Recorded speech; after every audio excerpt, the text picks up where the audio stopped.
According to the information we have, the AES forces, majorly a delegation of Nigerian armed forces, but with some mix of Burkinabes and Malian armed forces, are currently in Turkey. According to the information we have, they are taking a very big non-conventional warfare lesson from the Turkish troops.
Ladies and gentlemen, and these are not just the conventional troops of Turkey. These are battle-tested, battle-hardened Turkish troops that have actually, been engaged in a very, very long campaign against the non-conventional machineries. You know what we're talking about.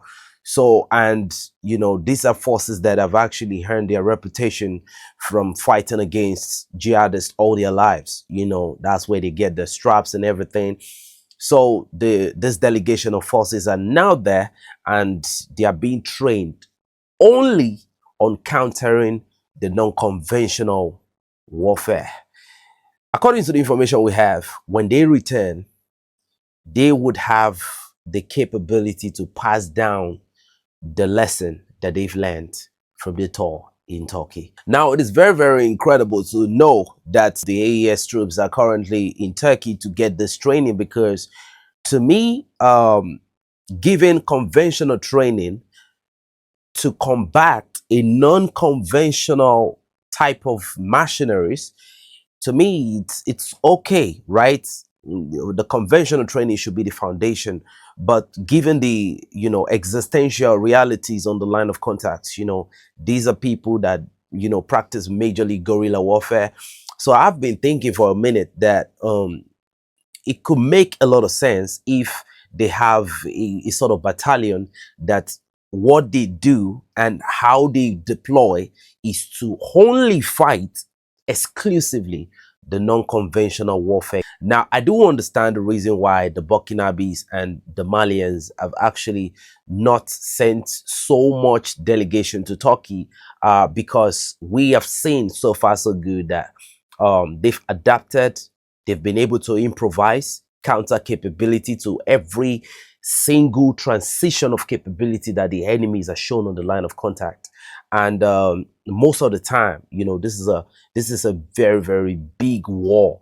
So we've discovered that most of the time, the Malians and the Burkinabe armed forces have actually proved that they have the adaptability and they have that no mercy attitude about them to be able to deliver the jihadists to where they belong. So I think this is the reason why they're not sending so much delegation. But we will see how the lesson of the Nigerian armed forces, because they are the majority of the delegation, we'll see how it's going to transition to the realities on the line of contact. But this is a very, very good development right there. Now, we have another information, and this is very, very important. There has been this propaganda going on, and due to the counter measures we put in place to counter this narrative, we did our due diligence. We've now come to a point where a Malian transitional leadership member has now been invited to TV5 Monday, which is a French mainstream media. They want to hear what really, really happened. Monsieur Achara Toumane, les autorités maliennes assurent que plus de citernes de carburant entrent dans Bamako qu'avant la crise. Pourquoi, dans un même temps, les activités tournent toujours au ralenti? Et que répondez-vous plus largement aux Maliens que l'on vient d'entendre? À un moment donné, nous avons connu une période un peu difficile qui n'a pas, je pense, qui n'a pas duré au-delà de 2 semaines. Et à la suite de cela, les autorités maliennes et surtout les forces de défense et de sécurité se sont adaptés à la nouvelle menace et ont mis un certain nombre de mesures en œuvre justement pour essayer non seulement de permettre aux citernes de regagner la ville de Bamako, ce qui a été rendu possible grâce justement aux efforts des FAMA, parce qu'actuellement, que ce soit le corridor Bamako-Sikasso, que ce soit le corridor Bamako-Kai, aujourd'hui, il y a des opérations spéciales qui sont mises en place et ce sont des opérations aussi qui sont conduites par des généraux d'un certain haut niveau qui aujourd'hui conduisent ces opérations et permettent pratiquement chaque 48 heures à des citernes de rentrer dans la ville de Bamako. Et le dernier exemple date de tout à l'heure. Il y a plusieurs citernes pour magnifier aussi la solidarité des États membres de l'AES, de nos frères du Niger, qui sont rentrés tout à l'heure dans la ville de Bamako. C'est vrai que ces derniers temps, on a constaté des files indiennes à l'infini au bord de nos stations, mais actuellement, le gouvernement s'est penché sur la question et des mesures adéquates ont été mises en place et qui vont permettre, je pense, dans les jours et dans les semaines à venir, de transcender ces problèmes-là. Tout ce que j'aimerais mettre en avant, c'est que ceux qui ont essayé justement de perturber l'approvisionnement de la ville de Bamako et de certaines grandes villes du Mali en hydrocarbures, aujourd'hui, on est en train de se rendre compte qu'avec l'État s'est adapté, les militaires se sont adaptés et c'est une crise qu'on est en train de transcender de jour en jour. Plusieurs analyses ces dernières semaines font état d'une possible chute de Bamako. Que répondez-vous à ce scénario hypothétique? Bon, nous avons constaté malheureusement cette cabale médiatique contre notre pays. Il ne faut quand même pas oublier que le Mali fait face au terrorisme depuis plus d'une dizaine d'années. Et comme vous le savez, c'était l'acte 1, c'était le nord du Mali, l'acte 2, c'était le centre du Mali. Et aujourd'hui, nous sommes à l'acte 3, ce que moi j'appelle l'acte final. Ils sont arrivés au sud du Mali. Pourquoi? Parce que tout simplement, depuis 2023, comme vous le voyez, vous le constatez, l'armée malienne est de plus en plus dans l'offensive. C'est une armée qui se projette très loin, qui se projette très haut et qui se projette très fort partout sur l'ensemble de son territoire national. Aujourd'hui, il n'y a pas un centimètre de ce territoire où l'armée malienne n'est pas en mesure, soit avec ses drones, soit avec ses hélicoptères, soit avec ses unités, de frapper toutes les menaces terroristes, que ce soit de l'État islamique ou d'Al-Qaïda. Et à la suite de cela, les terroristes aussi, aujourd'hui, sur l'ensemble du territoire national malien, il n'y a pas une localité. Je le précise bien, il n'y a pas une localité que ces groupes-là contrôlent, que ce soit au nord, au centre ou au sud du Mali. Et en plus de cela aussi, aujourd'hui, c'est-à-dire l'armée malienne arrive à opérer sur l'ensemble du territoire national. Donc, face à cette offensive-là, les djihadistes aussi ont changé de méthode. Ils se sont métastasés. Comme ils n'arrivent plus à gérer des grandes emprises et des grandes villes au nord, ils se sont métastasés. Maintenant, ils sont en train d'arriver au sud du Mali. Ils ont même traversé les frontières maliennes parce qu'aujourd'hui, la menace, elle est au Bénin, elle est au Burkina, elle est au Togo, elle s'achemine vers la Côte d'Ivoire. Le Sénégal et la Guinée ne sont pas aussi épargnés par cette menace-là. Oui. Quelles mesures supplémentaires seront prises pour que les autorités puissent régler le problème, puissent se dégager de cette pression des groupes armés? Elle est en cours, comme je l'ai dit tout à l'heure, le niveau même de commandement dans le cadre de la conduite des opérations a été élevé. Comme je l'ai dit, aujourd'hui, ce sont des généraux qui sont sur le terrain, qui conduisent des opérations. Et ce sont des opérations aussi qui ont de très bons résultats, par exemple dans la région de Sikasso, dans la région de Kai, dans la zone de Kita. Aujourd'hui, on est en train de donner des coups 2 fois plus forts à ces groupes terroristes-là. Donc, cela permet en réalité à ces citernes-là aujourd'hui de pouvoir emprunter ces axes-là pour regagner à Bamako, d'où le nombre élevé de citernes qui arrivent à chaque 48 heures à Bamako. Mais ce n'est pas pour autant que la crise est totalement finie. Mais ces citernes sont toujours attaquées. Ces citernes sont toujours attaquées. Vous dites que tout va bien, mais ces citernes sont toujours attaquées. De moins en moins attaqués maintenant, justement grâce à ces opérations-là. Et le dernier exemple, je viens de le donner. Il y a des citernes qui ont quitté pratiquement le Niger et d'autres sont rentrés aussi avant-hier à Bamako. Ils n'ont pas été attaqués. Je peux en citer plein d'exemples comme ça. Maintenant, moi, ce que je trouve un peu dommage, c'est qu'on met l'accent sur des actions que des groupes terroristes c'est-à-dire mènent contre des populations civiles et contre les citernes. Une citerne, c'est comme une femme enceinte, il n'y a aucune bravoure à l'attaquer.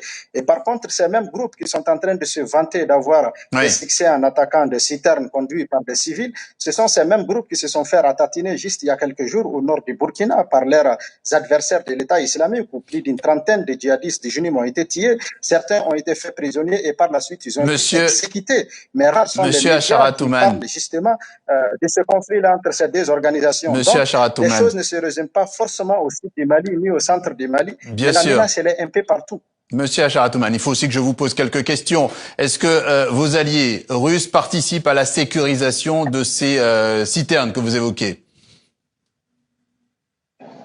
Bon, comme vous le savez, les Russes sont des partenaires militaires aujourd'hui qui participent à tout ce que nous faisons, y compris à la sécurisation des axes et à traiter cette menace-là. Mais ce qui est très important et qu'il faut mettre en avance, c'est le fait qu'aujourd'hui, il y a des opérations spéciales qui sont montées sur l'ensemble de ces axes-là et qui vont traquer ces djihadistes-là dans des brousses, dans des savanes, sur les routes et là où ils se cachent. C'est-à-dire la dynamique ne se limite pas uniquement à escorter des citernes pour arriver à Bamako. Il y a d'autres qui s'en occupent, mais le gros du travail aujourd'hui, c'est justement essayer de traiter cette menace-là dans l'ensemble du territoire et notamment dans des forêts où ces gens-là ont eu refuge ces derniers temps, notamment dans la région de Sikasso, de Kita, de Kaï et ailleurs. Et dans cette situation, concernant le Niger, le Burkina Faso, les autres membres de l'AES, l'Alliance des États du Sahel, qu'est-ce qui se passe? Qu'est-ce qu'il y a une solidarité et comment se manifeste-t-elle, si oui?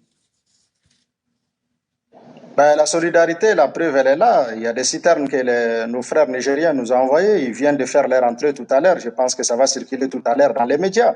C'est une manière aussi d'apporter leur soutien et d'exprimer leur solidarité avec leurs frères maliens. Voilà, comme ça a été le cas dans le passé aussi. Nous avons répondu aussi à nos frères nigériens au Burkinabé quand ils ont eu besoin de nous. L'Alliance des États du Sahel, aujourd'hui, c'est une réalité. Moi, je viens de la région de Menaka et je sais que ces deux armées aujourd'hui, ou trois armées, travaillent dans cette zone quintriple entre le Mali, le Burkina et le Niger avec des opérations très réussies où souvent c'est l'armée malienne qui fait le travail de renseignement et par la suite ce sont des drones qui décollent soit de Tawa ou soit de Niamey pour frapper des cibles sur le territoire malien ou le territoire burkinabé. Cela prouve à suffisance qu'aujourd'hui ces armées-là conjuguent leurs efforts et que l'Alliance des États du Sahel est véritablement opérationnelle dans le cadre de la lutte contre ces groupes djihadistes qui soient d'Al-Qaïda ou de Daesh.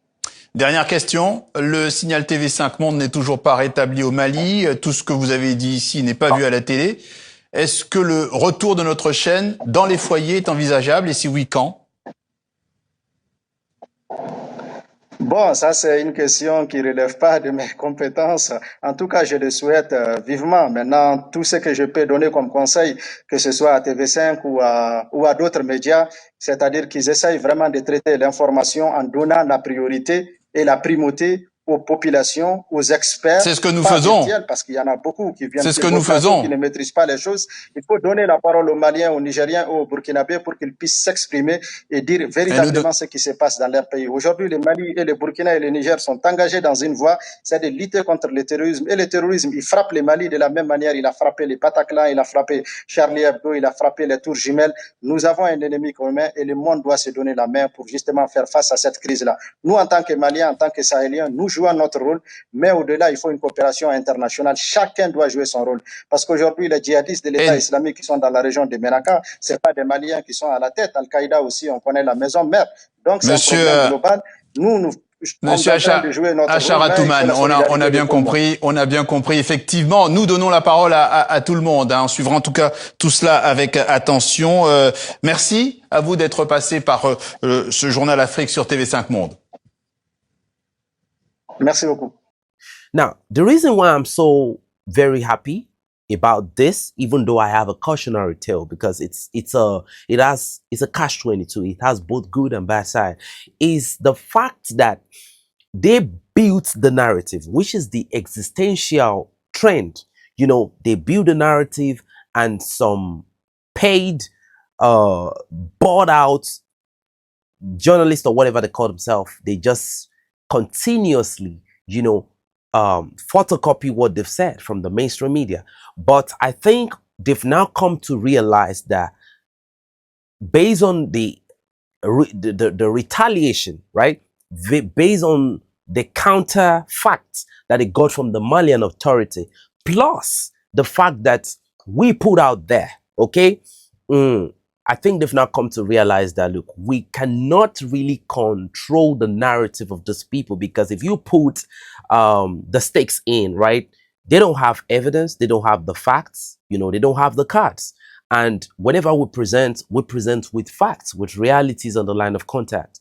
The troops are there to show the reality. So the narrative they're trying to build don't really hold some level of legitimacy to it. So now I think they are now coming with that respect that we need to listen to what the Malians have to say about the actual reality on the ground. Now, what I love the fact that these people have now realized that they no longer control the narrative, but I know they'll continue to try. It's just like when the United States said that they give a lot of credit to the Malians for the fights, you know, and the realities, the victories, the straps they are winning, and they are hanging on the line of contact. And at the end of the day, they came back to come up with another narrative. Okay, you know, but at the end of the day, the best aspect of this whole thing is we continue to give a counter-offensive to anything at all that they bring. And we have shown so far so good that Africans have the morality, we have the justification, we have the proof, because we are Africans. This is our homeland. And we have been able to prove so far so good that it seemed to me Africans are beginning to have a sort of information sovereignty.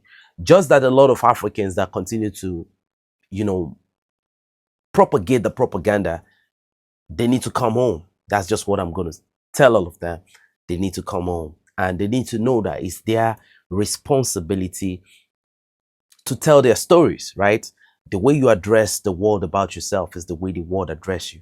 So I want you to know that no matter the type of report you're given, it is about the interest of who you are working for at the end of the day. So it could be, you could actually be on the side where you sit down at the end of everything and you say, I really served my people, no matter what happens at the end of the day.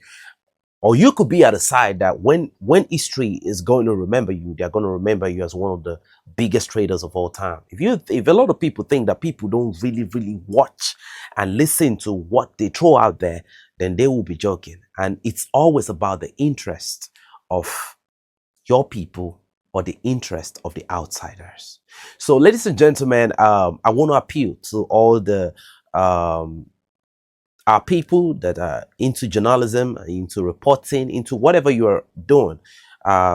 You should realize that. I know you might not understand what is going on. You are propping the enemy to continue to tell lies and to continue to manufacture a pseudo, you know, reality, something that is not there. Paint so many facades, as long as you continue to help them to multiply their information. That is why, you know, the French finance minister, the ex-French finance minister said, Africans don't have history. It is because these people, when they say things, you echo it as if you don't have no, you know, brain matter within your cranium. You know, it means you don't even know what is going on in your own country, right? It means you don't even know what is going on in your own continent. That means that somebody how many kilometers, thousands of kilometers away, will still come here to tell you your own reality. So when they say you don't have an history, the fact that you echo what they say means you individually, you don't really have it. So you must really liberate yourself. This is collective. And at the end of the day, we can conglomerate it. Okay? We can really put everything together, you know, no matter our differences. At the end of the day, we have to come to terms with the fact that we are working for our people. And that is the pride of it all. Now, let's move forward, okay? The DDR program that happened in Mali, for most especially the Imgao people, you know, it was surprising for the fact that over 2,000 FLA terrorists, I'm going to say this, okay? They might have changed, okay? But given what we know about those people, the last time we checked, everything they did, right? Nobody was born as a terrorist. But the activities that they were performing before now were terrorist activities. So that is why we are saying over 2,000 FLA terrorists surrendered their weapon, and now they are going to be undergoing the rehabilitation program. And this was spearheaded by, it's a sort of reconciliation within the Malian state. And AG Arachomeni actually played a very crucial role in this to, speak to his people and, let them understand that, look, we only have one common enemy here.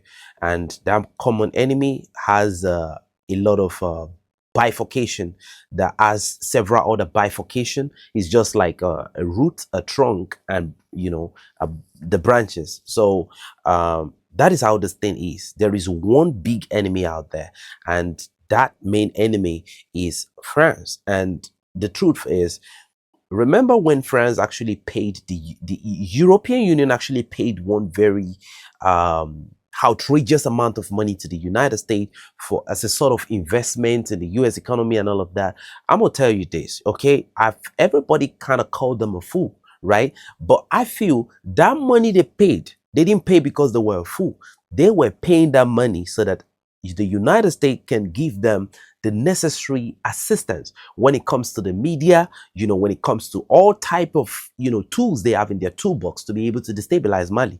But so far so good. I don't think anybody, not even me, believe the results, that we've been getting so far so good. The result that we've been getting have actually been surprising, okay? And we can only thank God for that. Now, I'm going to say this. I said something about the attack yesterday. I just said I should give you a receipt based on what I said yesterday about the fuel tankers, about the convoy of the Malians, right? The jihadists actually came with, I don't know, it seems like some of them are watching us. So they actually came with a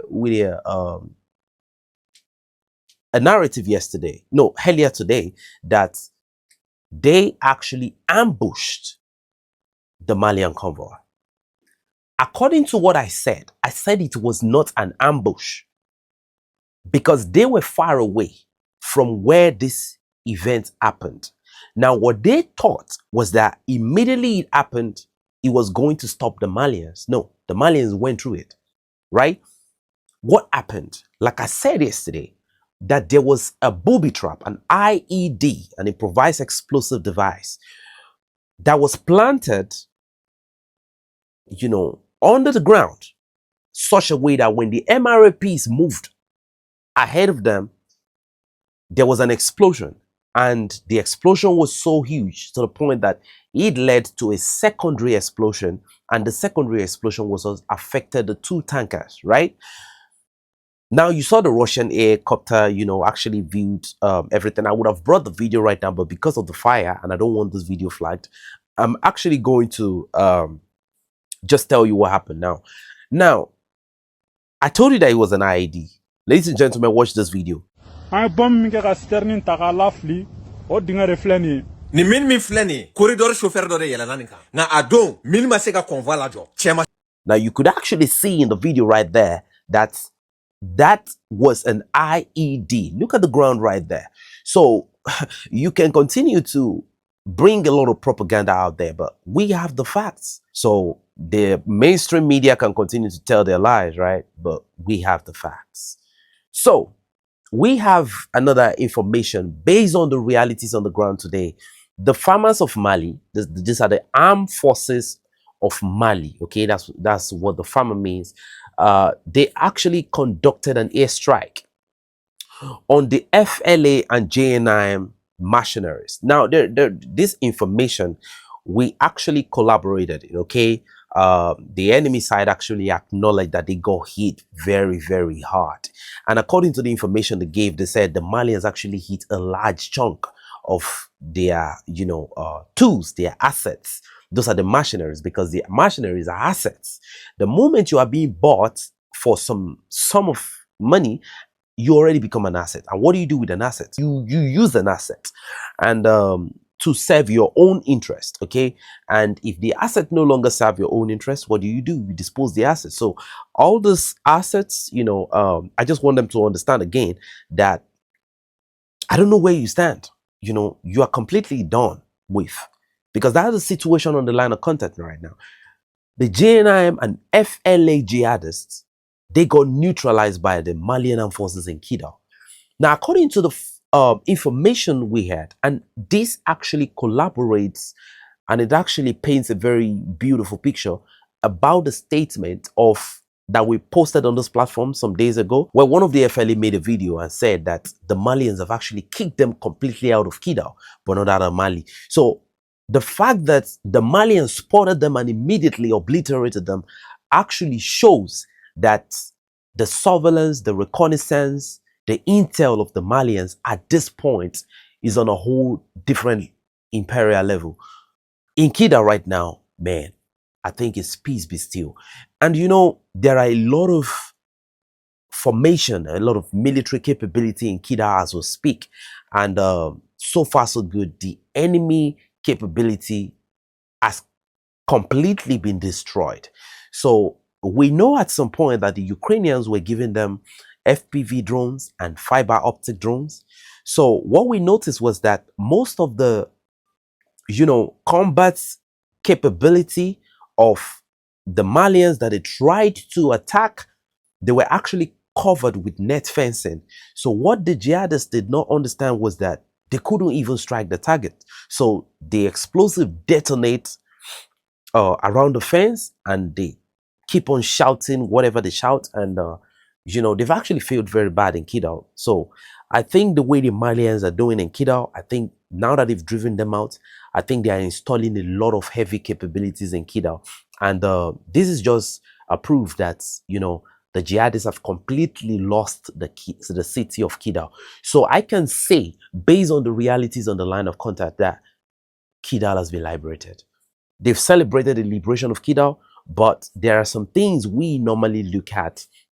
We look at the possibility of the enemy still, the possibility of the enemy still being able to launch some, even if it's a minor counter-offensive, we normally look at these possibilities. But right now, the, strategic capabilities of the enemies have completely been knocked completely out completely in Kidal. And this only means that they've been completely suppressed in Kidal, and that is a very, very big one for the Malian armed forces. Again, a vehicle 5 kilometers south of a place in Kidal called Abeibara was completely destroyed by a second strike. There was an initial strike, and there was a double tap on that particular site. According to the information we had, there were groups of mercenaries that were there, JNIM and FLA, and they were completely obliterated again. According to the enemy side, it says several of their mercenaries were completely obliterated in that mission. The farmers of Mali actually gave a directive on media, addressing this particular military success, which was absolutely performed, carried out with an airborne capability. And as it stands right now, the Malians are dominating the sky of Kidal. The enemies, before they launch the surface to air missile to destroy drones and all of that, but so far so good. We've seen that the Malians have carried out some strikes even at the borders, right, within the Malian territories. But and we've seen that so far so good, the enemies have not been able to do what they used to do. So it only means one thing, right? The Malian controls their territorial airspace. That is what I know so far. But it is the situational report of what is going on in Mali right now. So another information we have is today, the AES armed forces escorted a huge fuel convoy to Mali.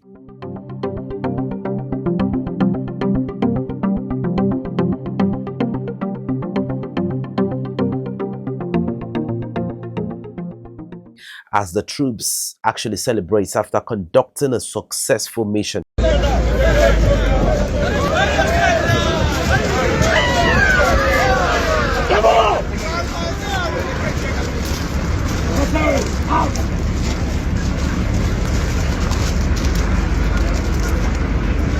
ladies and gentlemen, this fuel convoy actually came from Niger, and it came to Mali, and it was heavily militarily supported by the Nigerian troops and by the AES forces. You can actually see them in this video. They were celebrating. It was a big moment of celebration. According to the information we had, when it kind of felt like things were about to go shady, the AES forces actually went guns are blazing on the jihadists. And according to the information we had, the type of capabilities they had with this operation gave them the superior firepower to launch a decapitation strike on the jihadists, giving the jihadists no chance of even responding.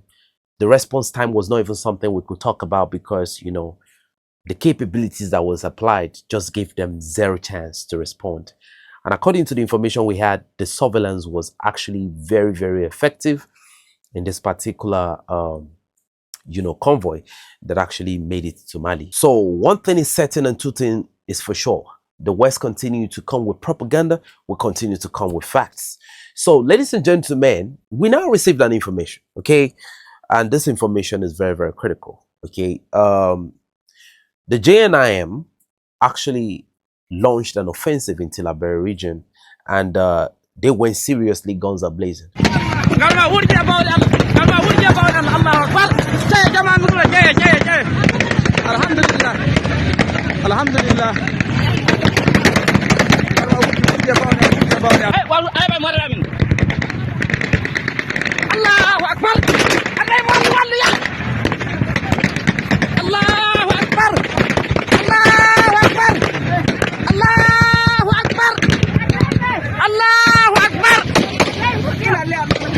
According to the information we received, the jihadists were able to record a casualty of 60, and the jihadists said, according to them, that they were able to neutralize 15. Now, we must understand something. What we must understand is that the jihadists have a culture of telling lies about what really happened on the line of contact. The jihadists don't have a track record of telling the truth, okay? Even according to the Russians, once upon a time, this was what they recorded. What news should we give them about the Russian soldiers? Write 70. No, write 200. There's nothing to feel sorry for them. Okay, so if they can say they got 15, they were able to, neutralize 15 of the Nigerian troops, it means the number could even be smaller, right? But I was shocked at how ineffective their firepower was. If they can go guns are blazing like this, and you claim, because it's a claim at the end of the day, that they were able to only,